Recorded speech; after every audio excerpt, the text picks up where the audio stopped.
Hi folks, it's your girl Hell to the rescue. I'm coming at you guys with another synthetic hair wig review today. The wig review that the brand that I'm gonna review in today is by Outre. Very excited about this one. Why? Because I don't know, the color, I think it's the color for me, to be honest with you. I kind of stepped out of my comfort zone with this color, and I can't wait to try it out for you guys off camera. Just a little note, I did go and cut lace off this unit off the camera. And I also added concealer in the inside of the parting space just so it can bleed a little bit through and it's not like as defined and noticeable as directly applying your concealer on the parting space. So let me get to it. This is Miss Outre Lace Front Billie.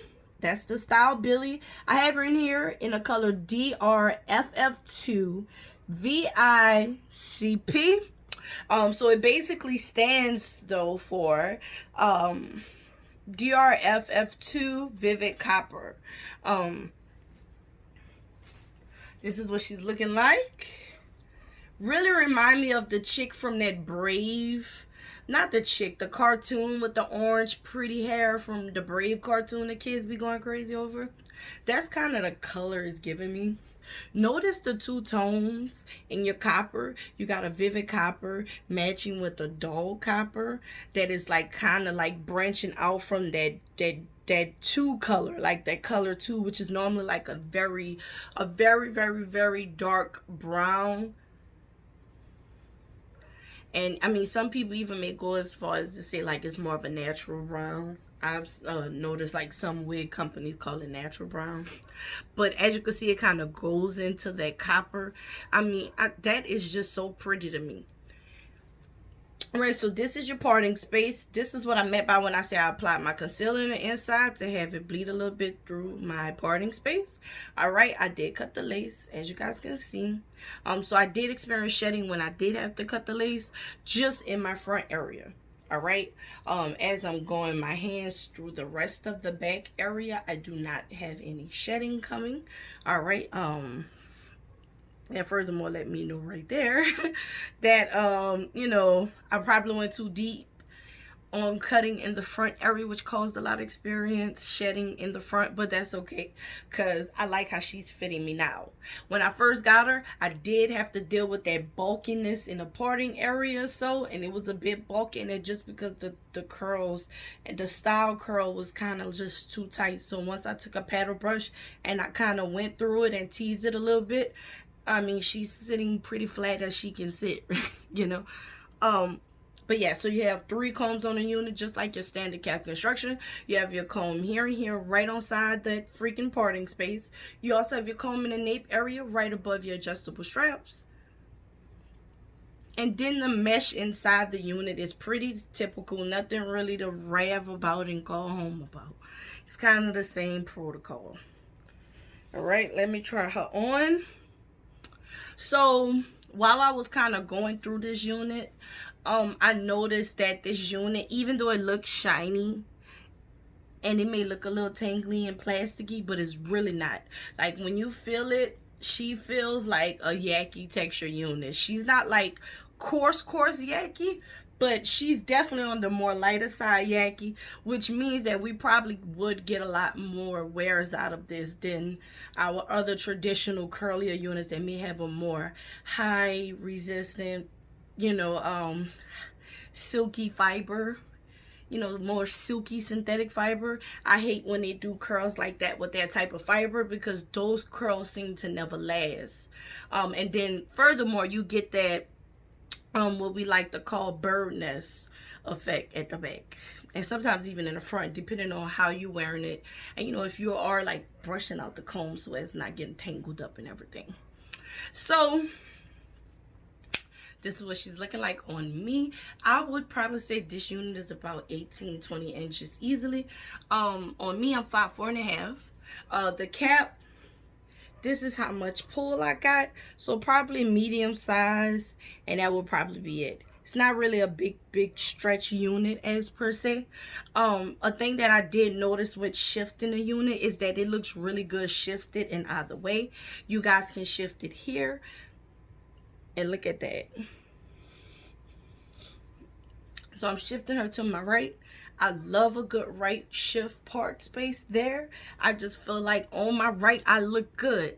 Now, when I go and I try to shift her to the left, she still looks good on the left. Shift it to the left. However, I still kind of am experiencing a little because I'm a right-hander. And I really hate wigs that are left side part. You know, I don't like the left side parts. So either I would wear on the right or in the middle. She looks damn good in the middle though. She looks really good in the middle. All right. So if I had to rate the wig, I did have to do some things to it, unfortunately, as far as getting my straightening comb, no, not straightening comb, getting my flat iron, and then kind of trying to flatten this top area because it was really bulky, and I did have to kind of tease this to let it, you know, force it to lay down. But once I got that taken care of, the unit really is an easy wear after that.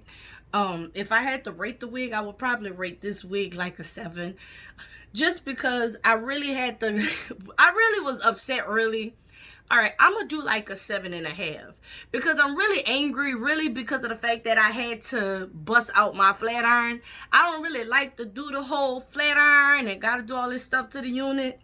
If I gotta do all that to it, sometimes that deter me for buying it, especially at the given price point, because I think I saw Billie in my local beauty store selling for like $30-$40. Online, I think she's like $28, and I've known like $5 more I can get a better laying unit, but I don't even have to, like, you know, use any type of heating tools or nothing on it. I can just kind of just cut the lace and wear straight out the bag. So when I go and like, that's kind of how I rate the wig per se, just based off how much work I have to put into it for it to look like how I want it to look. And my standard of wearing a wig is very, very minimal. So if I'm like, if I gotta go do all this stuff, I'm not going to be very high up on that unit. The color though is what sold it for me. Like I said, it is very beautiful. The toned copper mixed in with the vivid copper was a very like, I love that. And then knowing that it's a color 2 going, you know, kind of rooting off into the copper made me just be like, wow, this really had a lot of attention to detail as far as color goes. So if I was to do Billie again, I would probably get it in a color. I wouldn't really want this unit probably in a 101B, to be honest with you. I would probably want to get it in a color. So I'm glad I did overall purchase her from my local beauty store, and I got the color. It doesn't look bad either. Like, I'm not I don't feel like it's the worst decision I made in wig buying in the world. So yeah, and this is pretty much Billie. So I'm gonna go ahead on and show you guys the stock card for her. This was Outre lace from Billie, and like, I originally wanted the color on the stock card. I still feel like I may really get that color if I can go to a local beauty store and find this wig for like $20 or cheaper, and they got Billie in that blonde here. Cause the stock card, what she's wearing here, she's wearing the honeybee color. So if I get that in a honeybee, baby, I don't know how I'm gonna act. I don't know how I'm gonna act. Oh, so yeah, and then, all right, so I rated the wig and everything, but also I kind of do want to get out there as well that this unit, you guys, it's a lot of synthetic fibers on this bad boy. Like, it can be, it's hot. I'm not gonna lie, it can be hot. Cause I mean, she's full. Like, they don't skimp on it at all. And normally for units like this, certain brands may really skimp on the amount of, you know, synthetic fibers that's on the unit, on the weft. But they don't here. They're like, if you wear this bad boy, it is nice and cozy under here. I'm sweating. That's why you see me shaking that stock card, because it's really hot. It's not like thick hot like Outre Nisha, but, you know, hey, don't you wear this in the heat. Like, I'm serious. Like, this is a good fall wig, you guys. Y'all know I come at y'all with the truth. It's a good fall wig, and I will be busting her out. All right, you guys. So that pretty much concludes my review for Miss Outre Billie. If you guys have any questions, comments, or concerns, please feel free to let me know. This is her color, Vivid Copper. I was held to the rescue. Please enjoy the content. Please like, comment, and or subscribe.